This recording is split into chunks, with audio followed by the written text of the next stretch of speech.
ইসকনকে নিষিদ্ধ করার হুঁশিয়ারি দিচ্ছে মৌলবাদীরা। হুমকির জেরে চরম উদ্বেগ প্রকাশ কলকাতার ইসকনের, এবং ইসকনের কলকাতা শাখার যিনি ভাইস প্রেসিডেন্ট তিনি রীতিমতন সেই ভিডিও পোস্ট করেছেন। এই রফিকুল ইসলাম মাদানি আমাকে ওখান থেকেই আমি ভিডিওটা দেখলাম। আজকে আমরা দেখলাম কি কিরকম আমাদের একটা মন্দির পুড়িয়ে দিয়েছে, কিন্তু যত পর্যন্ত এরকম বার্তা ইনফ্লুয়েন্সাররা ওখানকার দেবে, এটা খুব আমাদের ভক্তের জন্য, কংগ্রেগেশনের জন্য খুব ভয়ঙ্কর। বলছে কি গভর্নমেন্টকে, ইন্টারিম গভর্নমেন্টকে উনি বলছেন কি 1-2 দিনের মধ্যে যদি ইসকন না ব্যান হয় তাহলে এখন আমাদেরকে মার্ডার করতে শুরু করতে হবে ইসকনদের ভক্তদেরকে। তো এটা তো খুব ডেঞ্জারাস। তো ব্যাপারটা হচ্ছে কি এরকম জিনিস আমরা বাংলাদেশে লাস্ট প্রায় 2 মাস থেকে দেখছি কি রাস্তায় নেমে এরকম বলা হচ্ছে। এ তো এখন আলটিমেটাম দিয়ে দিল ইন্টারিম গভর্নমেন্টকে কি আমি 1-2 দিনে যদি গভর্নমেন্ট এটা না করে, ব্যান না করে, তাহলে আমরা কাণ্ডটা শুরু করব। তো যতক্ষণ এরকম লোককে অ্যারেস্ট করা হবে না, আইনি কানুন যেটা আছে ওখানকার ওদের কানুনের মধ্যে নিয়ে আসা না হবে, তাহলে তো এটা যে খুব ভয়ঙ্কর জিনিস হতে পারে। এটা তো উস্কানি, 100% উস্কানি, মিথ্যাচার করছে ইসকনের বিরুদ্ধে, নানা রকম মিথ্য, 100% সবাই জানে মিথ্য কথা বলছে। তো এরকম উকসিয়ে যদি লোককে লক্ষ লক্ষ ওদের ফলোয়ার ওরা যদি অ্যাটাক করতে শুরু করে দেয়, তাহলে কিরকম ইভেন যেটা বাংলাদেশে যে পুলিশ বাহিনী আছে না হলে সেনা বাহিনী আছে ওরাও কন্ট্রোল করতে পারবে না। সময় নাই, বিবৃতির সময় নাই, রাজের সময় নাই। এখন কথা হবে তরবারির ভাষায় কথা হওয়া দরকার।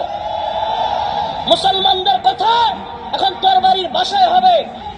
হাসিনা সরকার এখন নাই, স্পষ্ট ভাষায় ইসকনকে যদি নিষিদ্ধ করা না হয়, হ্যালো সরকার, এই মিডিয়ার মাধ্যমে আপনাদেরকে বলতেছি, অপেক্ষা করার সুযোগ নাই, রাজনৈতিক খেলা খেলার সময় নাই, কামকাজের সময় নাই।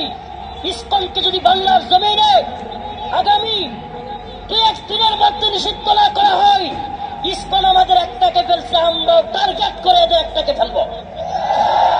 সোমবারে যে ভিজিটটা হচ্ছে সেখানে ভারতের বিদেশ সচিব ওখানে গিয়ে প্রধান উপদেষ্টা বা বলুন বাংলাদেশের বিদেশ সচিব যিনি আছেন বা বিদেশ মন্ত্রকের উপদেষ্টা যিনি আছেন তার সাথে কি দেখা করবেন, এটা অত্যন্ত গুরুত্বপূর্ণ এই পরিপ্রেক্ষিতে। কারণ এই যে একটা ডিপ্লোম্যাটিক ডেডলক হয়ে আছে, এই যে একটা ইম্প্যাক্টে তৈরি হয়ে আছে, এই ডেডলকটাকে ব্রেক করতে বা আমি বলবো যে একটা নতুন দিক ভারত বাংলাদেশ সম্পর্কের ভালো করার জন্য, এবং যে মাইনরিটিজদের প্রোটেকশন বলুন বা ওখানে যেরকম এখন ভাবে হিউম্যান রাইটস ভায়োলেশন চলছে সেগুলোকে বন্ধ করার জন্য ভারত যে একটা ভীষণ ভালো ডিপ্লোম্যাটিক উপায় এটা পেয়েছে, এবং এই ভিজিটটা কিন্তু অত্যন্ত গুরুত্বপূর্ণ।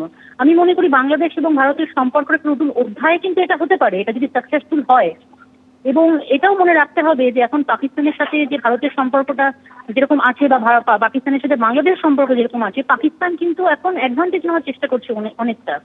তাই আমি মনে করি যে যাতে কোনো তৃতীয় দেশ এই ঝগড়ার মধ্যে, ঝামেলার মধ্যে এসে কোন রকম কোনো অ্যাডভান্টেজ না নিতে পারে, সেটা কিন্তু ভারতের সুনিশ্চিত করতে হবে। এবং আমার মনে হয় এই সুনিশ্চিত করতেই কিন্তু এই বিদেশ এই যে মিটিংটা, এই যে ডিপ্লোম্যাটিক মিটিংটা, এটা কিন্তু খুবই ইম্পর্টেন্ট।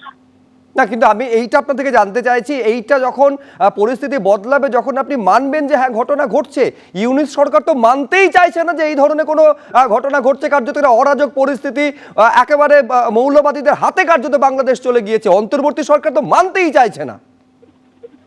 হ্যাঁ, এই যে মানা না মানার যে একটা দ্বন্দ্বে পড়ে রয়েছে, হ্যাঁ, এই মানা না মানার দ্বন্দ্বটাকেই ব্রেক করতে হবে।